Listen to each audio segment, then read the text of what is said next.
You may have heard this idea floating around lately that if you aren't actively participating in solving a problem, then you are passively a part of the problem. This belief system is coming up right now specifically in regards to racism, but it's been a social justice talking point for many years. It's this idea that we don't have a right to be neutral or non-participatory in a cause that somebody else wants us to support. So it's not enough anymore to stand aside. We have to help them pull whatever train they choose when they choose it. This fallacy is called passive participation and is part of what I'll call the passive participation theology. Now, the theology part is my phrasing, and I'll explain later why I added it. But this tactic has been used in psychological operations and in social manipulation back to ancient times. More recently, after 9/11, George W. Bush said, "If you aren't for us, you're against us. You're either with us or you're with the enemy." Now, President Bush's passive participation declaration is an example of propaganda that's used to get young men to sign up for wars that don't affect them. If you don't do something, you're helping the enemy. Look at this picture of this little Vietnamese girl. If you don't fight, it's the same as killing her. Don't be a murderer. And before that, here are some World War I and World War II posters. I hope you enjoy these. They're kind of hilarious in some ways. They're implying that if you don't donate money to the war, you're leaving a wounded soldier on the battlefield to die. Now notice how the posters are designed to make you feel like some righteous force is disapprovingly making eye contact with you personally. Well, that doesn't feel good. And with this type of propaganda, what follows is the barbaric characterization of enemies of the cause, and the implication that if you don't participate, you are one of them. You get as much dehumanized as they do.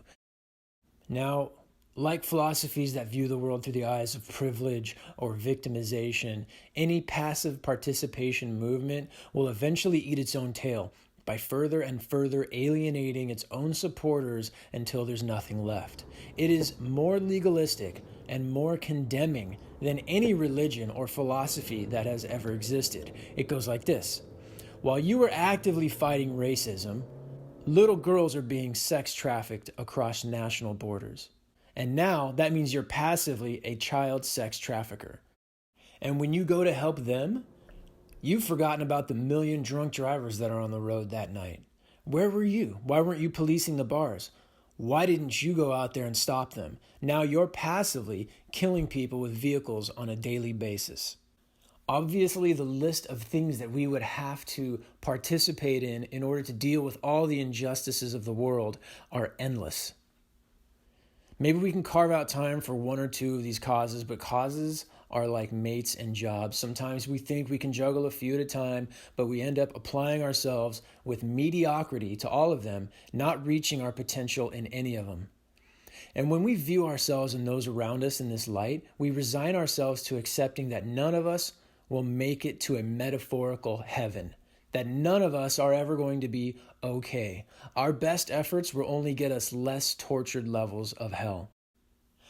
So what's implied and what's sometimes flat out stated is that our very existence is a sin. To live a quiet life or to follow our dreams or to do anything other than actively participate in fixing every injustice in the world, in our country, in our community is despicable. You don't simply deserve to exist. You have to earn your place on this planet, in this world. And for those of you who are biblically oriented, this is Antichrist. Passive participation theology is a social and sometimes economic and sometimes physical form of terrorism. It says, do what I say or I'll execute your character, your reputation. I'll get people to blacklist your businesses. The people we influence won't use your services, won't buy your goods if you don't support our cause. And you may even be violently victimized by some of our less mature supporters. But hey, what do you expect? You brought that on yourself by not participating in our cause. The third reason that this is such a slimy move by the leadership of some of these organizations is that they know they're losing a battle. And so, like with all wars, if you can't win with enlisted voluntary soldiers, you have to start drafting people involuntarily. And you have to start promoting this propaganda that non-participation is no longer an option.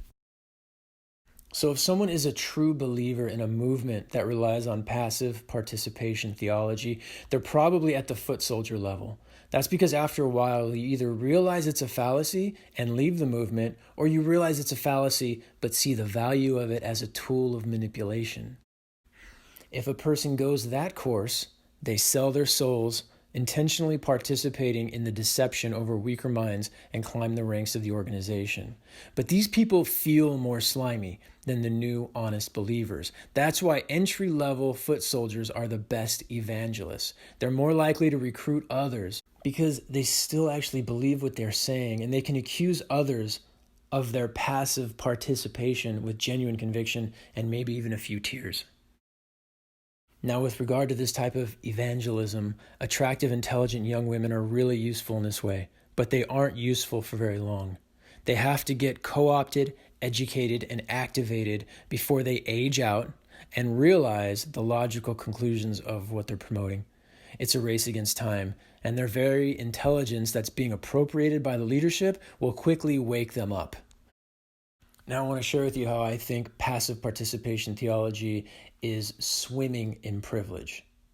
This particular way of living requires a person to have free time and resources to actively fight injustice. The more time and resources a person has to give, the less condemning and shameful their life is. They get to live in a lesser level of hell. This means that those without free time, without resources to throw in the offering plate, are the ones who are passively most guilty of the world's injustices. And that, of course, is people of lower socioeconomic status. This is an intrinsically classist theology. It favors the upper and middle upper class. Only they can afford the entry fee. Only they can afford to pay the indulgences necessary to elevate their status. Those without means, the underprivileged, are excluded. And they're left with a choice between bearing the highest level of condemnation or identifying as a victim that is one of the ones in need of saving. Only those who are completely powerless in their own lives can be excluded and excused from participating in whatever the cause is. So if you're someone who happens to associate classism with racism, then passive participation is one of the most racist ideas that a person can participate in. Only those with class privilege would even consider it. Nothing reeks of privilege like the dogma of passive participation. Guilt and shame never motivate people for long. Old religions know that. This is something the Church of Passive Participation is about to discover. So what does the solution look like? It looks like this. I exist and I am not sorry. I am a sovereign individual. Peace and confidence are my birthright. I have infinite access to unconditional love, and I don't need the validation of manipulative assholes who threaten me with name-calling and social stigma. I was not born into this world to be drafted into somebody else's war or serve someone else's cause. If I help, I do it by choice, and no threats are going to change my mind. And if I never do anything again, if I never serve any cause, if I never better the life of one other person, my existence is still justified, and I am worth celebrating. My worthiness is built into the fabric of my very being, and no one has a right to tell me I have to work for my place on this planet or my okayness. And from this place of self-ownership, I can establish myself. I can turn off all the screaming voices and sit down in peace. I can plant myself firmly in the soil of the earth and feel my roots take hold. No storm will move me. And from this place, having taken hold of my spiritual birthright, knowing that my existence on this earth is fully justified, I can ask, what do I feel called to right now? This might seem like a really exclusive practice that most people don't have time for. That's not the case. The truth about who we are is so close that we can't see it. When we reach for it, we reach past it. If we sit down in this place with this question and don't allow ourselves to be pushed and pulled by the latest events, we will each participate in the causes that we were meant to be a part of. And in doing so, we will accomplish more than 100 guilt-driven, forcefully drafted foot soldiers. And we can collectively solve every problem in the world. So here's my message to those pushing passive participation theology. Beware. There is a price to pay for beating on the doors of uninvolved people who are quietly working hard, trying to live their best lives and raising a family. If you harass them, start calling them names for not joining you in the streets, if you threaten to destroy their reputations and ability to earn a living if they don't acquiesce to your demands, you might be able to beat some into submission into joining you, but most will not put up with that shit. You'll find out how quickly and decisively the silent majority can bury you. Keep in mind that if not participating in your cause is as damaging to a person's social standing and finances as if they were actively against you, you remove a whole lot of motivation for them to not be actively against you. There might be a lot of people out there that silently object to your cause, but they don't want to waste their time getting involved. But if you attack them as you would your active enemies, why wouldn't they go fully against you? So no matter what your cause is, be careful about telling the silent majority that they have to pick a side. The odds are, since you're the asshole telling them that they have to choose a side, they'll pick whatever's the opposite of you.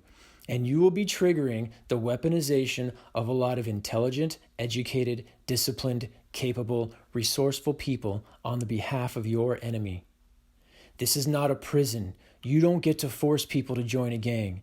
You do not threaten non-participants. You do not alienate non-participants. They will take their knowledge and their resources someplace else, and you'll have no one to pay the tax for your cause. By the way, nothing says privilege like using laws to get other people to pay for your crusade. And if you're one of the people that's being evangelized too, if you're being browbeaten by a cult member of passive participation, just remember, you don't owe everyone an answer. You don't have to be anyone's puppets. You don't owe people an explanation for what you do with your time, what causes you support, what causes you don't support. You have a right to exist on this planet. Your life is worth celebrating just as it is. You are a soul incarnate in a human body in this world. You are here to have experiences, and you are here to choose the experiences that you have. You don't owe an answer to anyone.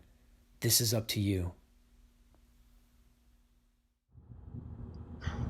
Oh, pack of fucking puppies. That is adorable. I wonder if Mama's gonna let me play with them. I hope I'm not doing anything bad by playing with a pack of wild puppies. I hope there's not some unintended consequences.